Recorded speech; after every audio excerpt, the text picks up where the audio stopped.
Amém, amados? Abram as Bíblias na carta de Paulo aos Filipenses, enquanto você vai abrindo a Bíblia. Há quem nos visite hoje pela primeira vez, né? A irmã do Lai Anderson é a primeira vez que vem, não é? Isso, além dela, quem mais nos visita pela primeira vez? É só ela mesma que está vindo hoje a primeira vez? Amém. E demais visitantes que ainda se sentem visitantes, né? O que a igreja diz para eles? Sejam bem-vindos em nome de Jesus. Voltem sempre ou fique para sempre com a gente. Amém? Seja sempre muito bem-vinda e sinta-se à vontade, sinta-se em casa. Obrigado, meu filhinho. O copo diminuiu. Estamos fazendo a exposição da carta aos Filipenses durante todo esse mês de agosto e hoje é a quarta. Começamos no último domingo de julho, hoje é a quarta parte dessa exposição e no domingo que vem a gente encerra. Domingo que vem a gente encerra essa exposição da carta de Paulo aos Filipenses. Essa quarta parte tem um título, o título que nós demos é exatamente o que você vai ver no primeiro versículo que a gente vai ler. Um verbo imperativo do apóstolo, uma determinação, uma ordem está sendo dada, e ele está dizendo, alegrai-vos no Senhor. Amém, queridos? Quantos podem dizer, alegrai-vos no Senhor? Vamos dizer juntos? Alegrai-vos no Senhor. Amém. Nós vamos descobrir que se alegrar no Senhor é perfeitamente possível, ainda que o cenário à nossa volta pareça desfavorável, ainda que as condições em que estejamos vivendo não sugiram condições e situações que nos permitam estar dando saltos de alegria, todavia nós vamos entender que é perfeitamente possível estar feliz no Senhor, algo muito parecido com a determinação do Senhor Jesus, ou melhor dizendo, com a recomendação do Senhor, quando ele vai dizer que está deixando este mundo, mas está deixando com os seus discípulos a sua paz. Não a paz que o mundo dá, mas a paz que ele dá. É aquela paz que faz você se sentir em paz, mesmo estando na guerra. Como é? Um soldado então se arma, bota uma farda, pega um fuzil, bota um capacete na cabeça e está guerreando, defendendo a sua nação contra outra nação e ainda assim vivendo uma paz interior, tendo uma paz em Cristo. O Evangelho é sobrecarregado de situações que contrariam tudo quanto nós estamos acostumados a ver, a experimentar, a viver por meio desse nosso corpo carnal. Ter paz em meio à guerra, ser feliz em meio à tristeza, ter esperança, ou seja, esperar contra a esperança, crer no impossível e contemplar pela fé o acontecimento de todas essas coisas. Amém, queridos? O mundo se baseia em tudo aquilo que os olhos podem ver, que as mãos podem apalpar, que o dinheiro possa pagar, mas aqueles que vivem pela fé, vivem um passo adiante disso e acreditam, inclusive, que existe vida, mesmo a pessoa estando morta, ao passo que também compreende que mesmo alguns estando vivos, andando por aí, comprando, vendendo, comendo, matando pessoas, aparentemente estando vivas, mas na verdade estarão mortas. Por que o Evangelho traz tantas situações ambíguas, tantas situações avessas àquilo que a realidade deste mundo mostra? Por que apresenta para nós tantas situações, às vezes até dificílimas de conceber? Por que são apresentadas diante de nós tantas situações que parecem absurdas? Porque o Evangelho do Senhor é absurdo. Paulo chega a dizer aos coríntios, que a palavra da cruz é loucura. Amém, amados? Como nós vamos viver baseados numa palavra cuja ela mesma, essa própria palavra, afirma ser ela loucura. É baseado em todas essas coisas, meus amados, em todas essas situações ambíguas, essas situações avessas, umas contra as outras, que o Evangelho vem sendo apresentado, para que nós tenhamos o mínimo de compreensão com a cabeça, mas que o guardemos no coração, para que seja possível vivê-lo, e vivê-lo plenamente, porque somente nele há palavras de vida eterna, e somente nele nos é apresentado alguma esperança em meio a um mundo completamente desacreditado e já sem esperança nenhuma. Amém? Vamos ler o versículo primeiro, Filipenses capítulo de número 3, versículo de número 1. Nós vamos ler esse versículo primeiro e você vai continuar com a sua Bíblia aberta nesse capítulo. E durante a pregação nós vamos citar trechos de todo esse capítulo. A gente vai ver, não vai ser nenhum bicho de 7 cabeças. Diz assim o versículo 1. Quanto ao mais, meus irmãos, alegrai-vos no Senhor. A mim não me desgasta e é segurança para vós outros que eu escreva as mesmas coisas. Amém? Pois bem, amados, diante de tudo que a gente viu nos 3 domingos anteriores, hoje é a 4ª mensagem dessa série, de tudo que é tribulação que os irmãos viram que o apóstolo passa, de todas as dificuldades que ele vai tendo na vida, da convicção que ele tem de que estando na cadeia, e daquela cadeia não vai mais sair, dali ele vai então para a execução, vão arrancar-lhe a cabeça fora, ele vai morrer. E diante de tudo isso, ele poder dizer para a igreja, ou seja, para os que estão do lado de fora, se alegrem no Senhor, como ele encerrou o capítulo anterior, dizendo para aqueles homens se alegrarem com ele mesmo, estejam alegres comigo, se alegrem juntamente comigo, porque eu estou alegre. Vem essa recomendação para nós.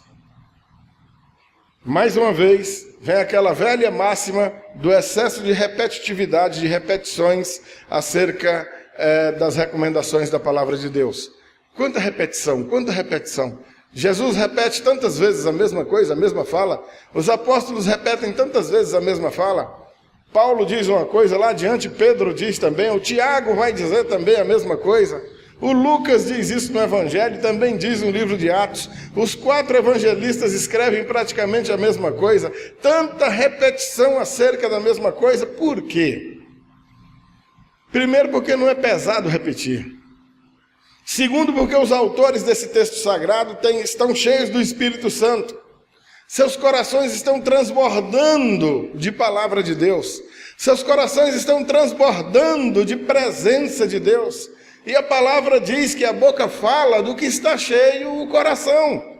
Amém, queridos? Amém.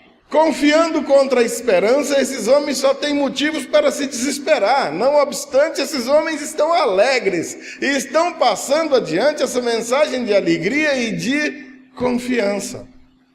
Alegrai-vos no Senhor. A mim não me desgosta, não é desgostoso.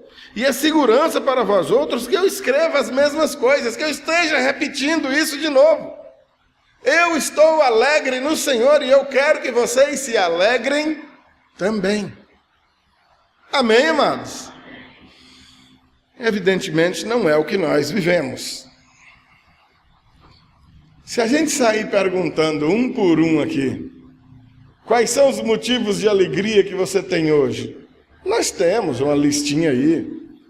Se alguém não tem motivo nenhum, pelo menos o Brasil ganhou medalha de ouro no futebol, nas Olimpíadas, o vôlei ganhou hoje. Mas há entre nós quem esteja passando por tanto motivo de angústia e de tristeza que ainda diga, eu quero que o Brasil se exploda, quero lá saber de porcaria de Olimpíada, medalha de ouro o quê, rapaz? Você não sabe do sufoco que eu estou passando, eu quero saber dessa porcaria. Quer dizer, já começa a demonstrar e transcender ou transparecer de modo muito prático e bastante fácil de ser perceptível, as angústias que lhe atormentam o coração. Questões de ordem financeira, material, mais conta para pagar do que dinheiro para receber. Terrível, né? Problemas de saúde, a saúde não vai bem, a saúde não vai bem, quer seja a minha saúde, quer seja a saúde de um familiar, de uma pessoa que eu amo. Alguém está passando por um perrengue e isso me desagrada. Na nossa casa esses dias, de cara, a mãe da Vera e o meu pai. Então os dois lá se recuperando de cada um de seu perrengue e nós joelho no chão e tome oração por esses velhinhos. O meu pai bem mais velhinho que a mãe da Vera, mas todo mundo precisando de oração do mesmo jeito. Outros com seus problemas de ordem afetiva, filhos com problemas com os pais, pais com os problemas com os filhos, irmãos com problema com o irmão, marido com problema com mulher e por aí vai. Todos temos os nossos motivos de angústia. Tem ou não tem, amados? Não faltam motivos para estarmos angustiados. E me vem a palavra de Deus com essa ordem, com essa determinação. Alegrai-vos no Senhor. Amém, amados? O Senhor não está dizendo para você tentar passar uma borracha na cabeça e apagar o problema que você está vivendo. O problema está lá, ele existe, ele é real. Ele não é uma ficção. O filho problemático, ele existe. A conta, o problema financeiro também está lá. A doença também não é um faz de conta, ela está lá angustiando, causando dor. Não é isso que a palavra está dizendo. Esqueça dos seus problemas. Não dá para esquecer. Já pensou que recompensa que eu estou recebendo por tudo isso que eu fiz em prol do Evangelho? Vão decepar minha cabeça, eu vou morrer. Eu plantei tantas igrejas na Ásia, na Europa, e eu vou morrer sem visitar esses irmãos. Como eu gostaria de dar uma volta nessas igrejas de novo, dando um abraço em cada um desses irmãos, vendo como é que anda cada uma dessas igrejas que eu plantei, mas o Senhor não vai me conceder essa graça, Ele não vai me dar esse presente, eu vou morrer aqui nessa cadeia. Vou. E ainda assim, estou alegre no Senhor. Ao ponto de poder dizer para os meus irmãos, alegrai-vos no Senhor. Amém, queridos? É possível? É. No meio dessa caminhada, no meio dessa batalha, no meio dessa peleja, outras recomendações vão circundando essa perifericamente. De tudo que a gente tem visto nesses últimos domingos, a gente ressalta no capítulo 1, versículo 27, ele também usa um verbo imperativo e ele está dando uma ordem. Você pode olhar lá no capítulo 1, versículo 27, vivei acima de tudo de modo digno do Evangelho. É verdade ou não é? Então a ordem está sendo dada, vivam acima de tudo, em primeiro lugar, de modo digno do Evangelho. Em segundo lugar vem outra situação, em terceiro vem outra, em quarto vem outra, mas ele está se referindo a uma situação prioritária. Vivei, acima de tudo, de modo digno do Evangelho. Viver de modo digno do Evangelho é viver se abstendo do pecado, é viver praticando a justiça, é viver falando a verdade, é viver não falando a mentira, não sendo imoral, não sendo violento, não sendo hipócrita, não sendo maldizente. Não existe um viver segundo o Evangelho, um modo digno do Evangelho, que seja litúrgico, que seja meramente religioso, cheio de formalidades religiosas, com algum objeto pendurado no pescoço, ou no retrovisor do carro, ou uma imagem em casa, ou um santo disso, ou uma peregrinação, onde você viaja dessa cidade para uma outra, para cumprir com um ritual religioso. Não é de nada disso que a palavra está dizendo. Viver de modo digno do Evangelho é viver 24 horas por dia, 7 dias por semana, 30 dias por mês, todos os segundos da sua vida, de modo digno do Evangelho. E não em momentos especiais onde se ajuntem para celebrar determinado culto ou determinadas ordenanças ou liturgias de um grupo religioso. Esses dias, União pretende ser uma cidade super religiosa, afinal de contas chegou a época de cultuar um dos padroeiros da cidade. A confusão é tamanha que União vive até esse conflito. Tem 2 padroeiros. Um padroeiro e uma mãe droeira. Até o português é errado, porque se é mãe, como é que é padroeira? Tinha que ser mãe droeira, mas deixa para lá, isso não é problema nosso. E o que se verifica nesses dias? Aumento da criminalidade. Vocês vão ver mais assaltos, vocês vão ver mais acidentes no trânsito, vocês vão ver mais crimes de ferimentos, agressão, e que Deus o livre, muito provavelmente até mortes. Aumento da promiscuidade, da sexualidade, das orgias. O que isso tem a ver com o modo digno do Evangelho? O que isso tem a ver com a religião bíblica? Mas é o que nós vamos experimentar. Um superenchimento da cidade, aumentando em muitas vezes mais a população, segundo o que a nossa estrutura comporta. E vamos viver dias de caos. Você que tem seus objetos à mostra, procure guardar. Adolescentes, não deem bobeira por aí andando com o celular na mão, de bobeira que o malandro vai querer te tomar para ter um dinheirinho para gastar no festejo. O que uma coisa tem a ver com outra? Vocês estão entendendo o que é um viver de modo digno do Evangelho contra um viver religioso? Amém? Vocês conseguem entender e estabelecer essa diferença? Não estamos aqui condenando a religiosidade de ninguém, nosso objetivo não é esse.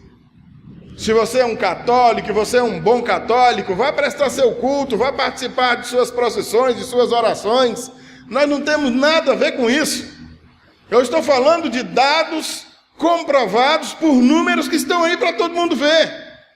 E se alguém pergunta, mas o que está acontecendo naquela cidade? É o festejo. E qual é o resultado? Negativo. O que a cidade vai ganhar com isso? Nada. E o que ela vai perder? Só no final para a gente apresentar a conta. Dá para dizer que durante esses dias a cidade vai viver dias de modo digno do Evangelho? É possível? Então os irmãos estão começando a entender o que é viver de modo digno do Evangelho. E não necessariamente religiosamente, cumprindo com algum ritual religioso, que para nada serve. Nem rituais católicos, nem rituais evangélicos. Não pense que pelo fato de ser evangélico está numa posição melhor do que o católico. Nenhuma vantagem. Todos vivendo a mesmíssima situação, carregados de sentimentos e expressões de mera religiosidade, fúteis e sem nenhum valor espiritual. Não dá para um grupo ficar falando mal do outro. Estão todos no mesmo barco. No capítulo 2, versículo de número 4, ele diz: fazei tudo sem murmuração e nem contenda. Ou seja, mais um imperativo, o verbo fazei, uma ordem está sendo dada. Fazei tudo, sem murmuração e sem contenda. De todas essas coisas que a gente comentou aqui, certamente, essas murmurações e essas contendas entre irmãos são enumeradas de modo especial, porque talvez seja dos maiores males verificados entre os próprios irmãos. Entendam que ele está escrevendo para uma comunidade de fé. Ele está escrevendo para uma comunidade cristã. E é entre esses irmãos que vivem nessa comunidade que essas contendas e essas murmurações estão sendo verificadas. Contendas essas que não trazem proveito nenhum, murmurações essas que não trazem proveito nenhum. Entramos no capítulo 3 e damos de cara com mais um verbo imperativo. Mais uma ordem está sendo dada. Alegrai-vos no Senhor. No capítulo 4, versículo 4, ele vai dizer de novo: alegrai-vos no Senhor. Amém, queridos? E nós vamos ver isso domingo que vem. Continua, olha os versículos de número 2 e 3. Ou melhor, apenas o de número 2. Acautelai-vos dos cães. Acautelai-vos dos maus obreiros. Acautelai-vos da falsa circuncisão. Mais uma vez, chega o verbo no imperativo. Acautelai. Tenha cautela. Não é um pedido, não está pedindo favor, não está dizendo, olha, cuidado. É uma ordem. Acautelai-vos. Cuidado. O primeiro grupo, os cães. Um termo carregado de hebraísmo, onde o que ele está dizendo aqui não é cuidado com os cachorros aí na rua, não. Esses cães são seres vorazes, insaciáveis e que só se preocupam consigo mesmos. Quem tem cachorro em casa aqui? Eu tenho cachorro em casa, eu tenho o Magu, vocês conhecem o Magu, né? Gente boa. Magu é meu amigão. Talvez seja o melhor amigo que eu tenho nessa terra. Evidentemente eu não sou o melhor amigo dele, mas ele é um grande amigo meu. Eu tenho homens que são mais amigos do que ele, mas ele gosta muito de mim. Apesar do Magu gostar muito de mim, o Magu está sempre no meu pé querendo comer do que eu como. Se dependesse da consciência do Magu, ele explodia de tanto comer e eu morreria de fome, porque tudo que eu pego na cabecinha dele eu tenho que dar para ele. Dá para você ter mais ou menos uma ideia do que são esses cães. Tudo que aparece eles têm que comer. Tudo que aparecer tem que ser para eles. Esses seres vorazes querem devorar tudo que aparece. São aquelas criaturas que se valem do Evangelho para tirar do Evangelho algum benefício. Para viver à custa do Evangelho, para viver à custa da igreja. Tudo que a igreja, tudo que o Evangelho puder proporcionar, esses camaradas estarão prontos para arrastarem para si. Seja dinheiro, seja fama, seja poder e autoridade. Nem que seja para tornar o nome dele famoso à custa da igreja, para depois aparecer lá, vote no pastor Walter. E aquela cara minha. Quando eu vejo um camarada usando esse título, vote no pastor fulano, meu coração se aperta. Dói. Não entendeu nada do que é chamado, nunca foi chamado para ser pastor, porque se fosse não deixaria jamais. O maior evangelista do século XX, o reverendo Billy Graham, pastor batista dos Estados Unidos, está pertinho dos 100 anos de idade, com mal de Alzheimer. Nos anos 80 foi chamado para ser presidente dos Estados Unidos numa coligação lá do partido dele, onde seria impossível perder as eleições.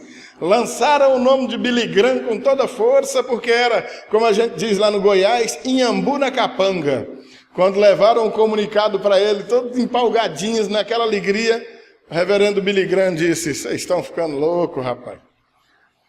Aonde eu vou deixar de ser um ministro do Evangelho do Senhor Jesus Cristo para ser apenas o presidente dos Estados Unidos? Vocês estão doidos? Me deixe quieto, procurem outro. Nós temos um candidato a vereador aqui, está ali a irmã Almiralice. Quando nós chegamos para cá, a irmã Almiralice já era candidata há muito tempo. Nunca se valeu da igreja para usar como trampolim para suas campanhas políticas. É um exemplo de sobriedade e de honestidade, que deveria ser imitado por muito cabra sem vergonha nessa cidade. Mas deixe para lá que o nosso assunto não é esse. Estão entendendo o que são os cães aos quais se refere a palavra? Amém? Depois dos cães, acautelai-vos dos maus, muito parecidos com os cães, até porque os cães também são obreiros. Embora tenha cão que não seja obreiro, esse aqui é um caso. Acautelai-vos dos maus obreiros. Ainda agora à tarde eu estava vendo o pastor André lá em Brasília mandando WhatsApp para o pastor Michel, no desespero que o pastor André ia abrir o culto lá em Brasília. Pastor Michel, qual que é o versículo de abertura do culto hoje? O pastor Michel demorou e mandou, André, desculpa o atraso aqui, mas o texto é tal, que lá eles estão nesse nível de organização que nós precisamos adotar aqui também. E o pastor Acácio sai de casa sem nem saber que ia dirigir o culto hoje. A pastora Vera chamou rapidamente ali, pediu para que ele abrisse o culto. E que texto que ele escolhe? João 10:10. Acerca do famigerado ladrão. Aquele que o pessoal insiste em chamar de diabo, mas que não é. Mas isso é para outra pregação. Uma referência clássica ao mau obreiro. Olha que coincidência, ou melhor, cristocidência. Acautelai-vos dos maus obreiros. Meu Deus. Quem são esses? Indivíduos imbuídos da obra. Que obra? A obra do Evangelho. Onde é que estão esses caras? Na igreja. Mas eles estão lá fazendo uma visita? Eles estão lá dando um passeio? Eles vão lá de vez em quando? Não! Eles são membros tão efetivos da igreja que são obreiros, encarregados do serviço na igreja do Senhor. Mas são maus obreiros? São. Mas pastor, mas existe isso? Não é que existe, rapaz. E não é que não são poucos também? E está a palavra chamando a atenção para isso. Acautelai-vos desses camaradas. Mas como? Aí você me pergunta, pastor, eu passo a semana trabalhando, fim de semana venho para a igreja, estou preocupado em ouvir uma palavra de conforto, de consolo, para trazer um alívio para as cargas que eu carrego durante a semana. E agora como é que eu vou saber quem é que é o obreiro bom e o mau aí? Olha, amados, eu vou dizer um negócio para você. Contra a mentira, a única arma que existe é a verdade.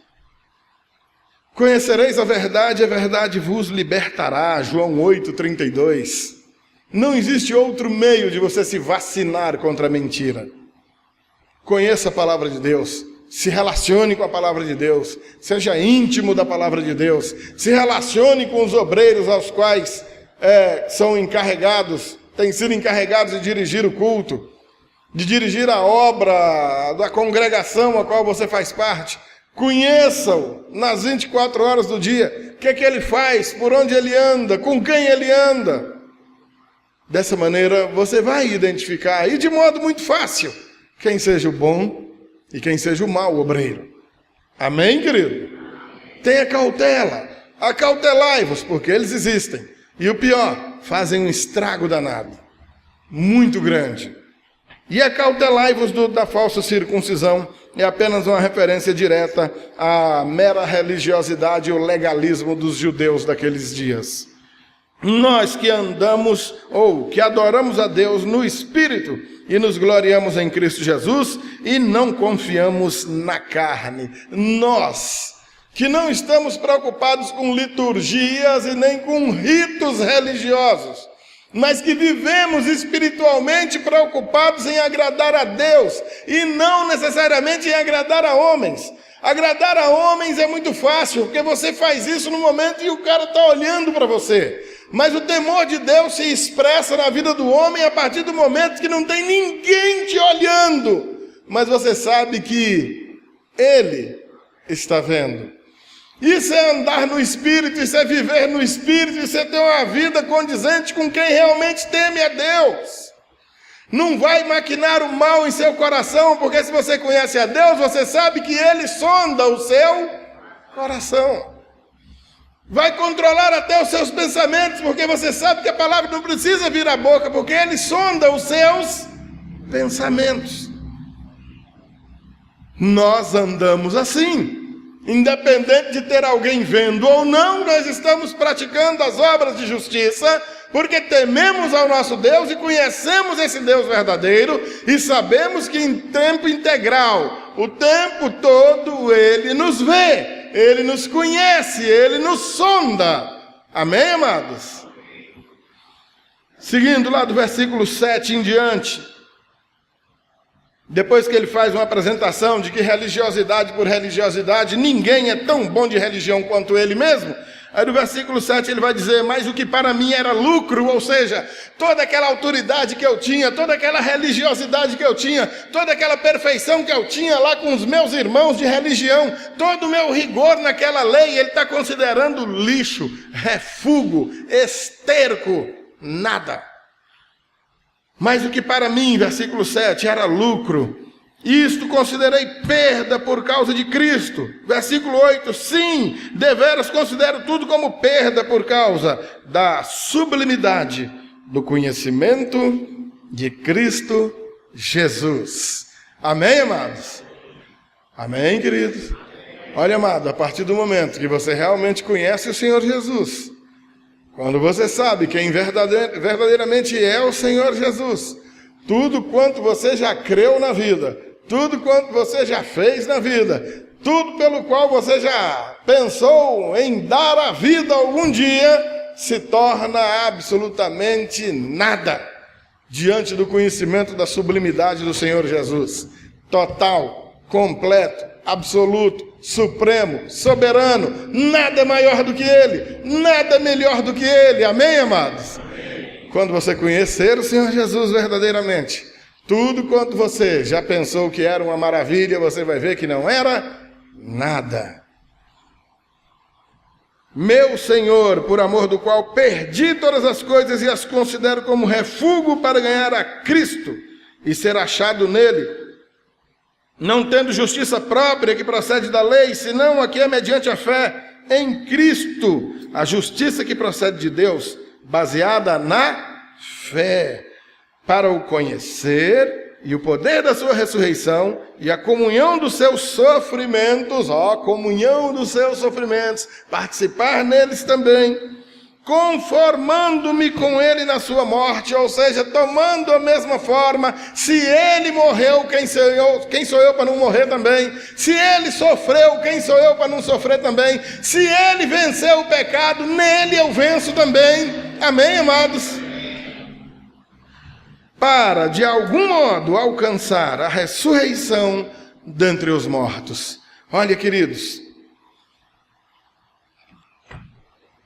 como a gente começou falando em sofrimentos, e a gente sabe que não há entre nós quem não tem aí seu sofrimento para curtir, uns mais, outros menos, mas todo mundo tem um sofrimentozinho na vida. A palavra nos lembra que independente desses sofrimentos acabarem ou não, independente deles irem embora ou não, de qualquer maneira o prêmio maior nós já recebemos em Cristo Jesus. Amém, queridos? A saber, a vida eterna. Esse é o prêmio que o Senhor Jesus veio trazer. Foi por isso que Ele deu sua vida naquela cruz. Foi por isso que Ele morreu no nosso lugar. Amém? Amém mesmo? O que você vai herdar crendo no Senhor Jesus? A vida que Ele veio te dar. Estávamos todos no inferno. Por meio daquele sacrifício, Ele arrancou de lá todo aquele que nele crê. E viva de modo digno do Evangelho, que a gente já comentou aqui. Versículo 12, ele começa essa história de novo. Não que eu tenha já recebido ou tenha já obtido a perfeição, mas prossigo para conquistar aquilo, para que eu também fui conquistado por Cristo Jesus. Paulo está dizendo, amados, que ainda falta uma coisinha, ainda falta um detalhezinho. Ele ainda está vivo. É preciso completar a carreira. Segunda Epístola de Timóteo, capítulo de número 4, se você ler isso lá, você vai ver que maravilha. Quando ele está escrevendo suas últimas palavras, sabendo que vai ser assassinado instantes depois, e com alegria no coração dizendo: combati o bom combate, completei a carreira, guardei a fé. Amém, queridos? O que ele está dizendo aqui se identifica bem pela palavra de Mateus 24:13. Aquele, porém, que perseverar até o fim, esse será salvo. Conhecemos o Senhor, prossigamos em conhecer o Senhor, batalhamos, pelejamos, animados, sem desanimar, sem esmorecer, vamos adiante até a morte, porque somente até lá, somente após ela, a confirmação de todo esse tremendo sacrifício do Senhor Jesus sobre nossas vidas será deveras confirmado. E o prêmio da soberana vocação, a saber, a salvação da tua alma, se confirmará definitivamente. Amém, querido? Versículos número 13 e 14. Irmãos, prestem bem atenção, queridos. Irmãos, quanto a mim, não julgo havê-la alcançado. Mas uma coisa faço, esquecendo-me das coisas que para trás ficam, avançando para as que diante de mim estão, prossigo para o alvo, para o prêmio da soberana vocação de Deus em Cristo Jesus. Amém, queridos? Vamos lá, amados. Uma coisa faço. E essa uma coisa se divide em duas etapas bastante interessantes e distintas entre si. Primeiro, esquecendo-me das coisas que para trás ficam. Amados, prestem bem atenção. Nós somos seres dotados de memória. A não ser que você sofra uma doença chamada amnésia, você vai se esquecer com grande facilidade das coisas que já aconteceram na sua vida. Algumas já tem tanto tempo que estão começando a cair no esquecimento, mas de repente alguém lembra, alguém fala, você vê uma fotografia, alguma coisa acontece e a memória é despertada e você se lembra. De quantas coisas na tua vida você se envergonha? Quantas oportunidades na vida você perdeu? Quantas vezes você fracassou na tentativa? Quantos conselhos de seus pais você não deu ouvidos e lá na frente, e hoje mesmo você pode dizer, oh meu Deus, se eu tivesse escutado minha mãe, por que eu fiz isso? Onde é que eu estava com a cabeça?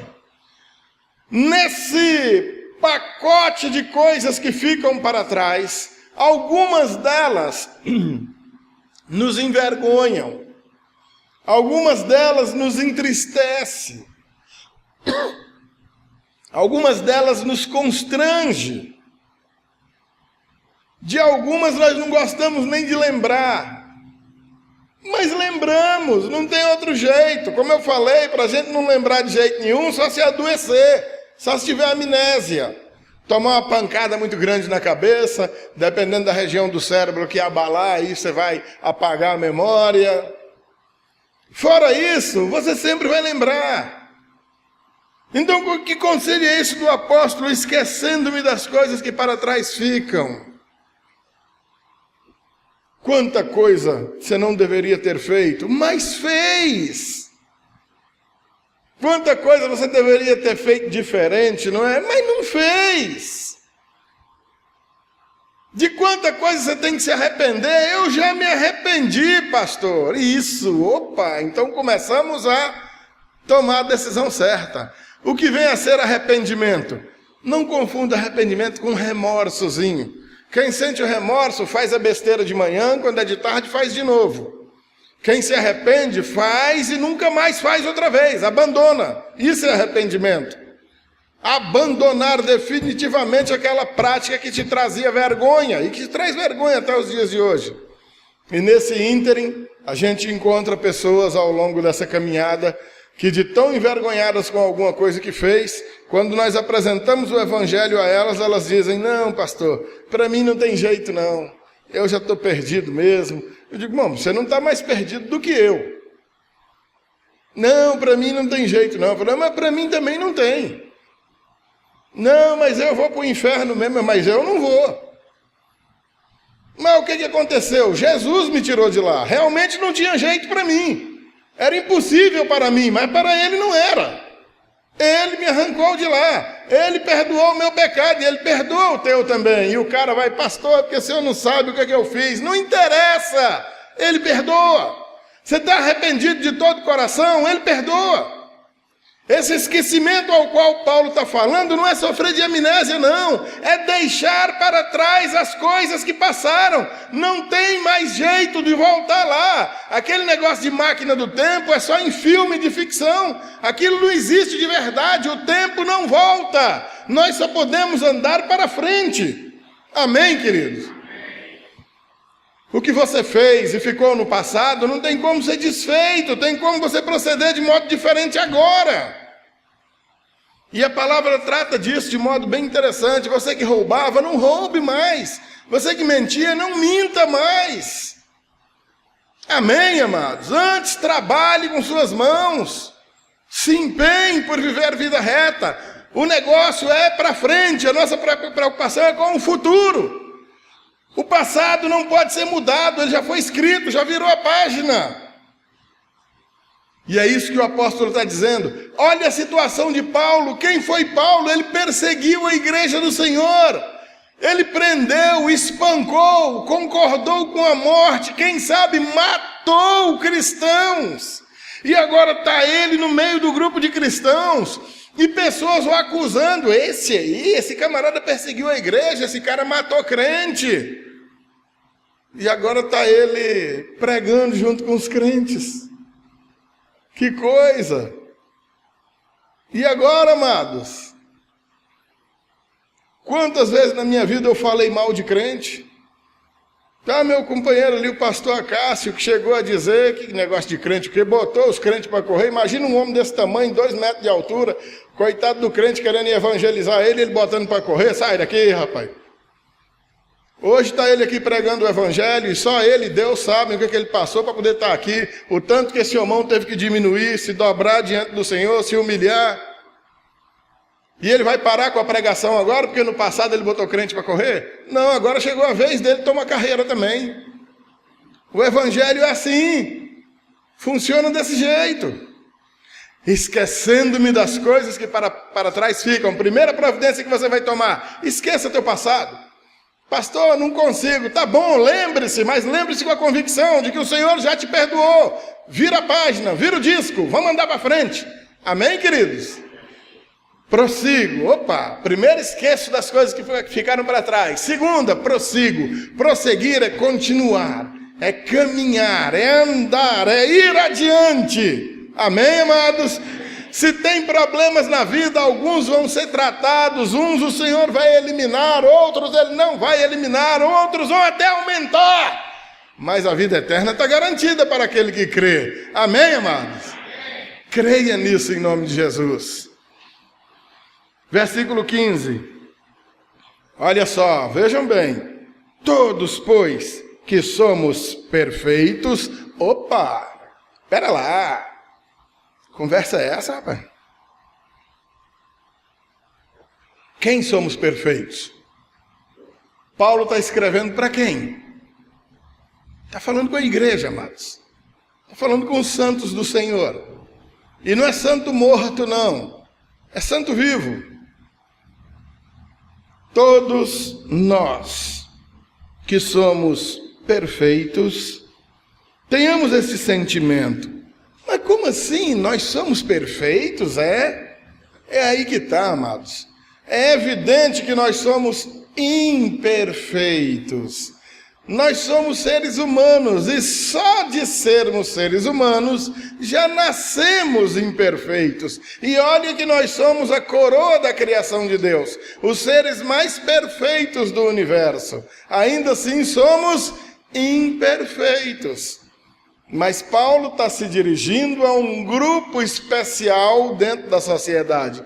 Paulo está se comunicando com seus irmãos da fé. Ele está falando com os santos do Senhor Jesus. Ele está falando com a igreja do Senhor Jesus. Amém, amados?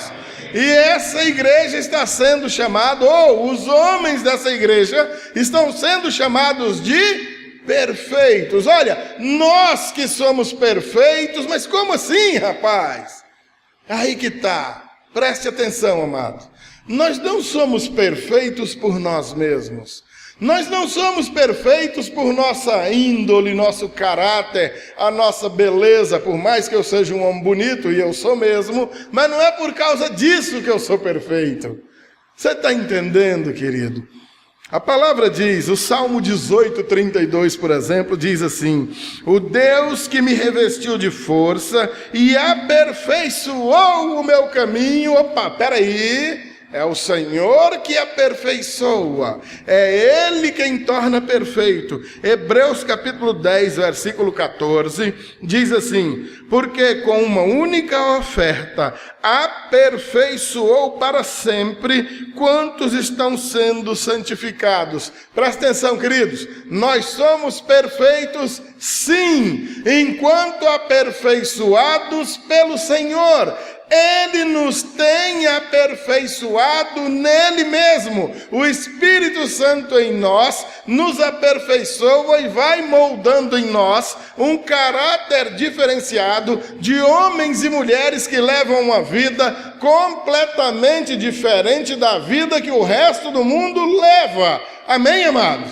Diferenças básicas e ao mesmo tempo cruciais marcam a perfeição daqueles que são moldados segundo o caráter do Senhor, não aperfeiçoados por nós mesmos, como quem possa bater no peito e dizer eu sou perfeito, não, mas quem curva a cabeça se humilha diante do Senhor e reconhece, eu sou um pecador, eu sou um imperfeito, mas o Senhor, pela fé, no Espírito Santo tem me aperfeiçoado. Amém, queridos?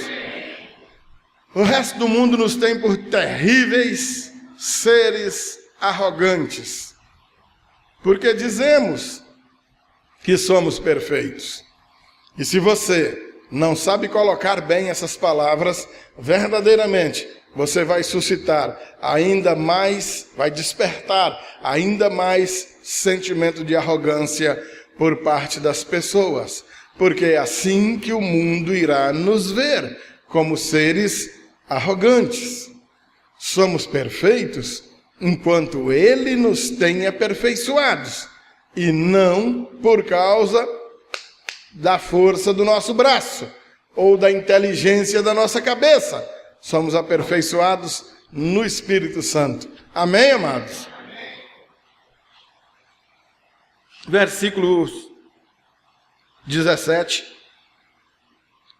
Irmãos, sede imitadores meus. Olha só a ousadia do apóstolo. Sede imitadores meus. Quem pode dizer assim? Imitem a mim. Andem como eu ando. Façam o que eu faço. E vocês estarão agindo bem. Estarão agindo prudentemente. É indispensável que o camarada seja o modelo, seja o exemplo. No passado, religiosamente, muitos sacerdotes, muitos religiosos disseram para suas comunidades de fé: faço o que eu mando, mas não façam o que eu faço. Quantos já ouviram isso? Já ouviram ou não já? Pois é, isso é uma baita de uma hipocrisia. Cabra safado, um religioso que diz uma loucura dessa. Digno de muita peia no lombo. Porque a determinação bíblica é: imite as minhas obras. Do jeito que eu faço, faça também. Se eu tenho me empenhado por perdoar, por servir, por ser manso e humilde, imite-me nisso. E se eu não tenho procedido dessa maneira, venha nas minhas orelhas e puxe. Eu não sou melhor do que você porque eu estou aqui em cima falando. Nós estamos diante de Deus nivelados, iguaizinhos uns aos outros. E eu preciso de você do mesmo tanto que você precisa de mim. A palavra manda que nós nos admoestemos um ao outro em amor. Eu não estou aqui para viver a vida inteira puxando a tua orelha. Aqui e acolá você vai puxar a minha, porque eu sou homem como você também. Amém, queridos? Mas o apóstolo está dizendo: imitem, sejam meus imitadores, observai os que andam segundo o modelo que tem em nós. Pois muitos andam entre nós, olha só, dos quais repetidas vezes eu vos dizia, e agora vos digo até chorando, que são inimigos da cruz de Cristo. O destino deles é a perdição. Que dó! O Deus deles é o ventre, e a glória deles está na sua infâmia, visto que só se preocupam com as coisas deste mundo. Aqui ele está lembrando, amados, ele está chamando a atenção para aquilo que ele disse lá no versículo 2, Lembra? Acautelai-vos dos cães, acautelai-vos dos falsos obreiros, acautelai-vos da falsa circuncisão. Ele diz tudo isso que a gente viu e volta ao mesmo assunto aqui de novo. Muitos andam entre nós. Olha, amados, preste atenção, queridos. Ele não está fazendo uma menção a quem está lá fora. Ele não está fazendo uma menção com pessoas com quem você não se relaciona. Ele está falando que eles andam entre nós. Eles são nossos irmãos, eles são nossos companheirinhos, nossos chegados. E ele está dizendo que o motivo de grande tristeza, motivo de choro, ele já falou acerca deles repetidas vezes, e agora ele está dizendo até chorando. Que tristeza, o destino deles é a perdição. Mas pastor, quem são esses caras? Religiosos, cristãos. Pelo menos dizem que são. Mas as obras deles os condenam. Que coisa, amados. Que coisa terrível. E que pena. Quanto tempo jogado fora, que loucura.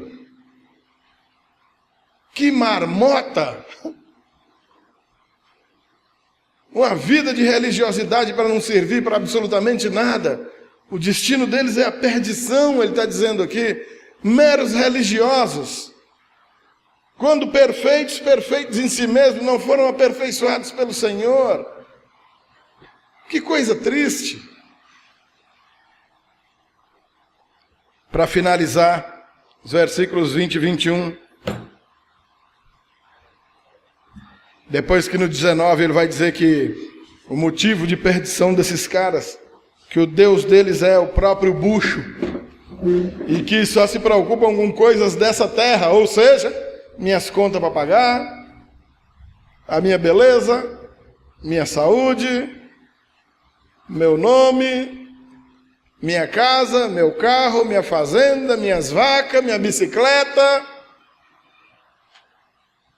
Mas com a vida eterna, com as coisas celestiais, preocupação nenhuma. E ele vai dizer a diferença entre eles e nós. Olha aí o versículo 20. Pois a nossa pátria está nos céus, de onde também aguardamos o Salvador, o Senhor Jesus Cristo, o qual transformará o nosso corpo de humilhação para ser igual ao corpo da sua glória, segundo a eficácia do poder que ele tem de até subordinar a si todas as coisas. Amém, amados? Amém. A nossa pátria está no céu. Amados, nós somos peregrinos em terra estranha. Essa não é nossa casa. Nós não moramos aqui. Nós estamos no mundo, mas nós não somos do mundo. Estamos de passagem. Já estamos indo embora. Logo, logo a gente se muda daqui. Já, já a gente vai embora, não demora. É muito depressa. Principalmente diante de uma eternidade. O que são 100 anos? 80, 70, 60, não sei. Valem nada. É um espirro, um suspiro, uma neblinazinha que o dia amanhece, o sol sai, puf, esturricou, acaba. A nossa pátria é no céu, de onde também aguardamos o nosso Salvador. E Ele transformará esse nosso corpo de humilhação. Olha, amados, Ele já conta como certa, como fazendo parte da nossa vida, a humilhação que suportamos, porque estamos passando por uma terra que não é nossa. Nós não estamos na nossa casa. Quantas vezes você já precisou se hospedar na casa de alguém? Você não conhecer os costumes daquela família. O dia amanhece, você fica naquela, e agora? Eu levanto. Vai que o povo quer dormir mais um pouquinho, eu levanto e vou incomodar o dono da casa. ou eu fico deitado e o povo todinho da casa levanta e diz: mas que cabra preguiçoso, né? Vem dormir na casa dos outros e não sai da cama. Que coisa, né? Na hora de comer, você fica naquela, eu encho meu prato, vamos dizer: mas esse cara come. Eu boto só um pouquinho, o povo fala: rapaz, o cara não gostou da nossa comida. Horrível, né? Você demora demais no banho, vão dizer que eu estou gastando água demais. Você toma um banho ligeiro, rapaz, vão dizer que eu sou um imundo. Por quê? Porque viver na casa que não é a nossa é incômodo, é humilhante mesmo, é chato. Você vai abrir a geladeira, tem que pedir permissão. Aquela geladeira não é sua, né? Menos lá em casa, viu, Sebastiana? Se você pedir de novo para abrir a geladeira, eu vou brigar com você. É assim ou não é? Está hospedado na casa dos outros, é horrível, não é? Essa é a nossa situação nesse mundo. Nós não somos daqui. Estamos passando uns diazinhos aqui. Mas o Senhor, Ele vai transformar esse nosso corpo de humilhação. Essa humilhação já é contada como certa. Se essa pátria não é nossa, essa terra não é nossa, essa casa não é nossa, nós estamos aqui de favor, estamos hospedados aqui uns dias. Somos humilhados exatamente por isso, porque o dono desse mundo não gosta de nós, o príncipe deste século nos odeia, o mundo nos odeia por causa do nome do Senhor Jesus, e nós somos humilhados por causa disso. Se por causa do nome de Jesus você não está sendo humilhado, é porque você não é reconhecido pelo nome de Jesus ainda. Alguma coisa está errada na sua vida de crente. Já parou para pensar?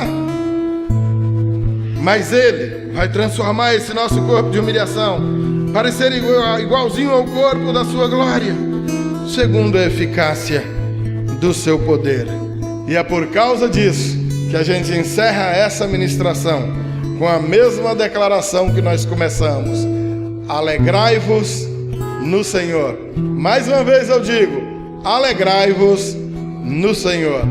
Amém? Vamos nos colocar de pé.